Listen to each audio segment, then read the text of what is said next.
अभी यूनान में एक कश्ती डूबी है। ये कश्ती छोटी मछलियां पकड़ने वाली कश्ती थी, जिसमें 750 लोग सवार थे। कश्ती यूनान से लगभग 80 किलोमीटर दूर डूबी। खदशा है कि हादसे में 500 से ज्यादा लोग जाने गंवा चुके हैं।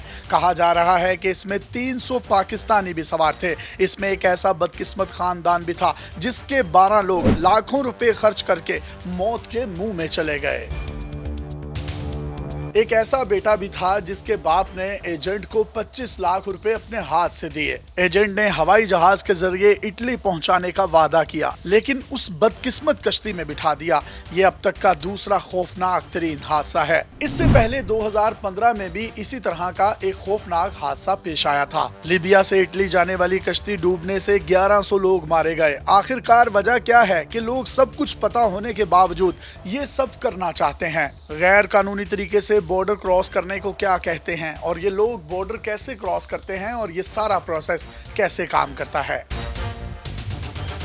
गैर कानूनी तरीके से बॉर्डर क्रॉस करने के अमल को डंकी कहा जाता है। डंकी एक इंतहाई खतरनाक और महंगा तरीन अमल है। ये ना सिर्फ जेब पर भारी है, बल्कि जान जाने का भी खतरा होता है। यूरोप जाने के ख्वाब देखने वाले नौजवान पाकिस्तान में मौजूद एजेंट्स को लाखों रुपए देते हैं। इन एजेंट्स में ज्यादातर का ताल्लुक गुजरात और गुजरांवाला से होता है। एजेंट लाखों रुपए लेकर यूरोप जाने के ख्वाहिशमंदों को कोयटा पहुंचाते हैं। एसी बसों में सफर होता है। सुनहरी मुस्तकबिल साफ नजर आ रहा होता है, लेकिन आंखें तब खुलना शुरू होती हैं जब ये जिला चागी पहुंचते हैं। यहाँ इनका पड़ाव नोकंडी में होता है। 20,000 से ज्यादा आबादी के इस शहर की इकोनॉमी चलती ही इंसानी स्मगलिंग पर है। यहाँ रिकॉर्डिंग के सोने की कानें भी हैं, लेकिन मुकामी लोगों के लिए किसी भी किस्म का रोजगार ना होने की वजह से वो लोग इंसानी स्मगलिंग करने पर मजबूर हैं।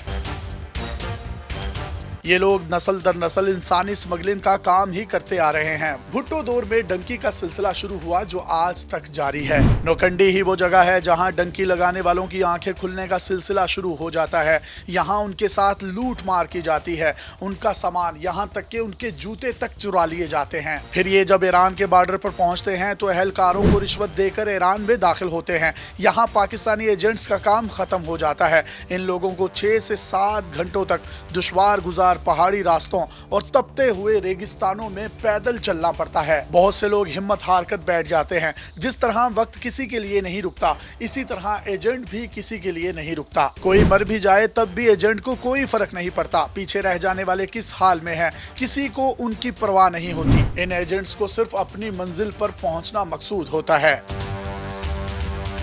ईरान में अब ईरानी एजेंट्स का काम शुरू हो जाता है। ये अपने पैसे पहले लेते हैं और लाखों में लेते हैं। ये एजेंट्स इन पाकिस्तानियों को कारों में बिठाकर तेहरान ले जाते हैं। ये सफर 6 से 7 दिन पर मुहित होता है। यहाँ से लोग माकू पहुँचते हैं। पाकिस्तान से चलने वाले लोगों की तादाद अब बहुत थोड़ी रह गई होती है। कुछ लोग पाकिस्तानी हुक्काम के हाथ लग जाते हैं, कुछ को ईरानी पकड़कर डिपोर्ट कर देते हैं। जो बचते हैं वो तुर्क बॉर्डर पर पहुँच जाते हैं। यहाँ माकू इंसानी स्मगलिंग का हब है। यहाँ से बॉर्डर क्रॉस करना इंतहाई मुश्किल, खतरनाक और एक बड़ा इम्तिहान होता है।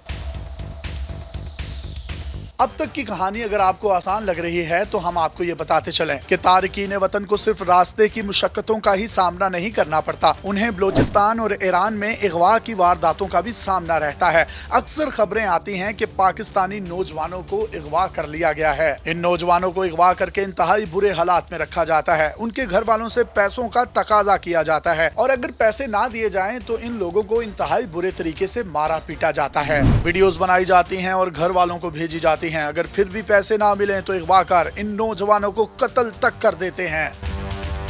अब हम वापस डंकी के सफर की तरफ आते हैं। माकू एक ऐसा इलाका है जहां कानून नाम की कोई चीज मौजूद नहीं है। जो एजेंट ने कह दिया वही कानून है। अब यहाँ सबसे बड़ा मसला ये है कि टर्की में कैसे दाखिल हों। इंसानी स्मगलिंग को रोकने के लिए टर्की ने ईरान और शाम के बॉर्डर पर बड़ी बड़ी दीवारें बना रखी हैं। यहाँ फायरिंग के वाकयात भी हो सकते हैं, गिरफ्तारियां भी हो सकती हैं। अगर कोई खुशकिस्मत इन सब में बच जाए तो वो आगे इस्तांबुल पहुँचता है। यहाँ से इन लोगों को कश्तियों या सड़क के रास्ते यूनान पहुँचाया जाता है। डंकी के सफर में किसी भी मरहले की कोई गारंटी नहीं होती। कहीं भी किसी की भी जान जा सकती है, किसी को भी अगवा किया जा सकता है, या हुक्काम उसे पकड़कर डिपोर्ट कर सकते हैं।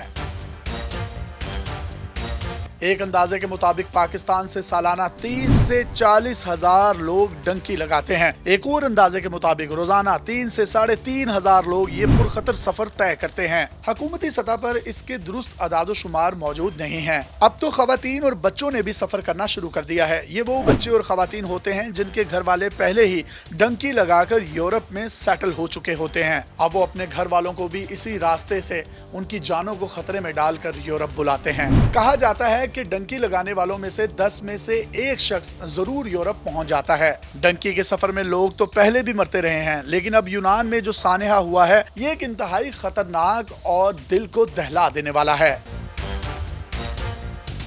अब हमारी हुकूमतों और इदारों को मजीद किसी सानहे का इंतजार नहीं करना चाहिए। फौरी तौर पर इस हवाले से एक्शन लेना चाहिए। ये मौत का सफर अब बंद किया जाना चाहिए ताकि कई माओं के लाल, कई बहनों के भाई, कई सुहागनों के सुहाग और कई बच्चों के बाप वे मौत ना मर जाएं।